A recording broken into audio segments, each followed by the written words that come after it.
अस्सलाम वालेकुम व्यूवर्स, क्या हाल चाल है आप सबका। उम्मीद है आप सब खैर खैरियत से होंगे। आज हम क्लास 9 की एक्सरसाइज 1.1 का क्वेश्चन 3 करेंगे। कल हमने 2 भी कर लिया, वो भी बहुत आसान था। 1 भी कर लिया, वो तो बहुत आसान था। क्वेश्चन नंबर 1 में हमने पढ़ा था रैशनल नंबर। ये हमने क्वेश्चन 1 में हमने पहले पढ़ा हुआ रैशनल नंबर। रैशनल नंबर्स क्या होते हैं? P/Q जो हमारे पास ओवर की फॉर्म में होते हैं उससे हम क्या कहते हैं? रैशनल नंबर्स कहते हैं। ठीक है, क्वेश्चन क्या है? Express the following rational numbers P/Q। मतलब ये जो वैल्यू हमने दी है क्वेश्चन में, उससे हमने रैशनल नंबर की फॉर्म में करना है। ठीक है, where P and Q are integers, ये इंटीजर्स है and Q not equals to 0 होगा। इसको हमने रैशनल नंबर की फॉर्म में लिखना है। अब ये कैसे लिखेंगे? अब देखें, मैंने याद होगा मैंने आपको जब रैशनल नंबर और इरैशनल का बता रही थी, तो इस बार का मतलब क्या होता है? इस बार का मतलब होता है कि अगर ये 4 वैल्यू तो 4 कंटिन्यूसली चलता जाएगा, सो ऑन चलता जाएगा। इस 4 का ये मतलब है कि 4 कंटिन्यूसली चलता जाएगा। ठीक है, इसलिए इस सबको कंबाइन करके हमने सिंपल एक बार में कर दिया। ठीक है, ज्यादा लंबी वैल्यूज लिख के हमें क्या होगा? कुछ नहीं होगा, इसलिए हमने इस सबको खत्म करके बार लगा दिया। ठीक है, अब यहाँ पे इस क्वेश्चन स्टार्ट करते हैं। लेट करते हैं इसको, let x is equal to 0.4 bar. हमने इसको, ये तो मैंने वैसे समझाने के लिए लिखा था, आप इसको ना लिखिए, मैं तो इसको समझाने के लिए लिखा था। ठीक है, x को इक्वल रखेंगे 0.4 को। ठीक है, बार को। चलिए, ये हमारे पास 0.4 है। अब नेक्स्ट हम स्टेप में क्या करेंगे? मल्टीप्लाई बाय, इसको इक्वेशन 1 का नाम दे देते हैं। Multiply by equation 1 multiply by 10 in equation 1। ठीक है, अब ये आप पूछेंगे ये 10 कैसे आया है? 10 कैसे आया है? पॉइंट के बाद हमारे पास सिर्फ एक वैल्यू है, तो इसलिए हमारे पास 10 आया। अगर हमारे पास फॉर एग्जांपल पॉइंट के बाद 2 वैल्यूज होती तो इधर हमारे पास क्या होता है? 2 0 आते। ठीक है, अगर हमारे पास 3 होती वैल्यू तो इधर 3 0 आने थे। ठीक है, इसलिए सिंपल हम इसको मल्टीप्लाई 10 से करें क्योंकि पॉइंट के बाद सिर्फ एक वैल्यू हमारे पास। ठीक है, multiply by x is equal to 0.4 bar. अब मल्टीप्लाई हमने, आप सिंपल इसको ऐसे भी लिख सकते हैं।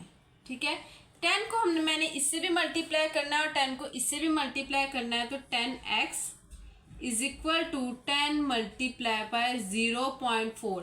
हम बार नहीं लिख सकते, लेकिन हम इसकी जगह एक और 4 लगा देती हूँ, क्योंकि हमने इधर एक 0 लगाया है, पॉइंट के बाद एक वैल्यू है, इसलिए इधर भी पॉइंट के साथ बार को ख़त्म करने के लिए सिर्फ एक वैल्यू लगाएंगे हम।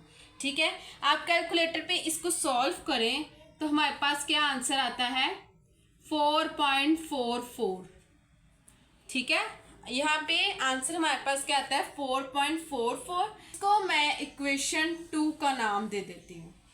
ठीक है, ये इक्वेशन 1 होगी और ये इक्वेशन 2 होगी।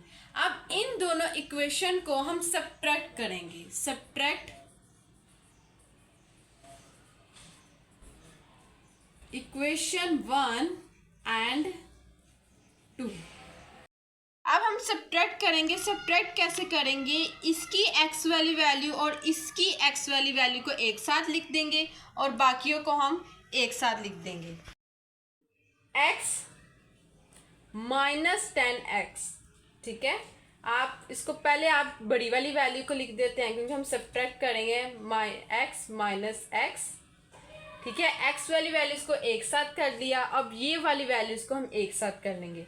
4.44 माइनस हमारे पास 0.4 है, तो हम उसके बार को ख़त्म करके हमारे पास क्या आया था? 0.44। हम इधर बार नहीं लिख सकते, बार लिखेंगे तो ये सब्ट्रैक्ट कैसे होगा? इसलिए हमने बार को ख़त्म इसीलिए किया था कि हमने आगे सब्ट्रैक्ट करना है। 10 को 1 से माइनस करेंगे तो 9 होता है। 9x इज इक्वल टू, आप कैलकुलेटर पे इसे सॉल्व करके देखें तो आंसर इधर 4 आता है, सब्ट्रैक्ट करके देखें। ठीक है, x इसको हम इधर ही रहने देंगे, हमने इसको रैशनल मल्टीप्लाइज की फॉर्म में करना है ना। तो अब देखें, ये 9 इधर मल्टीप्लाई हो रहा है, इधर आके हमारे पास डिवाइड हो जाएगा। ये हमारे पास फाइनली आंसर आ गया है इस क्वेश्चन का। बाकी दो सवाल भी सेम टू सेम ऐसे ही है, हमारे पास रैशनल फॉर्म में आ गया है, तो ये हमारे पास आंसर आ गया है। अब मैंने दूसरा क्वेश्चन लिख दिया है, दूसरे क्वेश्चन का पार्ट 2 लिख दिया है। 0.37, अब यहाँ पहले 0.4 था तो हमने 10 से मल्टीप्लाई किया था, लेकिन अब हम 100 से करेंगे। क्यों? क्योंकि पॉइंट के बाद सिर्फ हमारे पास अब 2 वैल्यूज़ आ गई हैं। ठीक है, अब पहले हम लेट करते हैं। Let x is equal to 0.37 bar, इसको हम इक्वेशन 1 का नाम दे देते हैं, ऐसी बात है। फिर देन हम क्या करेंगे, मल्टीप्लाई बाय 100 इन इक्वेशन 1। क्यों? क्योंकि पॉइंट के बाद 2 वैल्यूज हैं तो हमारे पास 2 जीरोस लगेंगे। अगर 1 थी तो 1 0 लगा था यहाँ पे, तो 100 को मल्टीप्लाई करेंगे इससे। आप इसको ये रहने दें, आप ब्रैकेट लगा लें, इसका मतलब यही होता है मल्टीप्लाई 0.37। अब देखें, हम बार तो हमने ख़त्म करना था, तो हमने तो खाली 37 बार नहीं लिखेंगे, अब हम इसको 2 दफ़ा और लिखेंगे। 2 दफ़ा क्यों और लिखेंगे? क्योंकि हमारे पास ये 2 0 आए हैं, 37 और 37। अगर पिछले क्वेश्चन में हमारे पास होता 0.44 तो हमने कैसे इधर लिखना था, 0.4444, 2 दफ़ा लिखना था। ठीक है, अब यहाँ पे हमारे पास 37 है, 37 को हमने 2 दफ़ा, 37 इसकी अपनी वैल्यू और 2 दफ़ा और। ठीक है, क्योंकि 2 ज़ीरोज़ हैं। अब इनको मल्टीप्लाई कर लेती हूँ मैं। 100x 100 मल्टीप्लाई बाय 0.3737 और 37। ठीक है, अब हम 100 को आप इसे कैलकुलेटर पे डिवाइड करें तो हमारे पास आंसर आता है 37.37 और 37। ठीक है, ऐसे ही आता है 37.37 और 37। ये आप कैलकुलेटर पे करेंगे तो ये हमारे पास हो जाएगी इक्वेशन 2। ठीक है, अब हम इस इक्वेशन को और इस इक्वेशन को सब्ट्रैक्ट करेंगे। पिछले क्वेश्चन में भी यही किया था ना, सब्ट्रैक्ट इक्वेशन 1 and 2। अब हमने सब्ट्रैक्ट करना था इक्वेशन 1 को और इक्वेशन 2 को। पहले हम x की वैल्यूज लिखेंगे, 100 minus x, 100x minus x is equal to, इसकी वैल्यू ये, पहले हम इसको लिख देते हैं ना, 37.37 माइनस ये वाली वैल्यू। ठीक है, इक्वेशन 1 बार ख़त्म किया था तो ये वैल्यू आई थी ना, 0.3737 और 37। ठीक है, इसको माइनस करें तो 99x आता है। अब इनको आप सब्ट्रैक्ट करें तो हमारे पास आंसर आता है 37। ठीक है, सब्ट्रैक्ट करके हमारे पास 37 आता है। x इधर, ये यहाँ पे डिवाइड, ये वैल्यू में यहाँ पे मल्टीप्लाई और ये यहाँ पे आकर डिवाइड हो जाएगी। फाइनली हमारे को पार्ट 2 का आंसर आ गया है। ठीक है, इस फॉर्म में आ गई है P/Q, तो ये सिंपल इसका आंसर है। नेक्स्ट पार्ट हमारे पास है 0.21। ये भी पार्ट 2 जैसे ही है, तो ये मैं इसको ज़्यादा इलेबोरेट नहीं करूँगी, बस इसको सॉल्व करूँगी।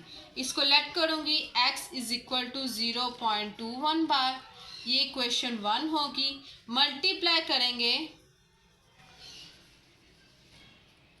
Bye 100 in equation 1। और ये आपको पता है 100 क्यों आया, क्योंकि पॉइंट के बाद 2 वैल्यूज़ हैं।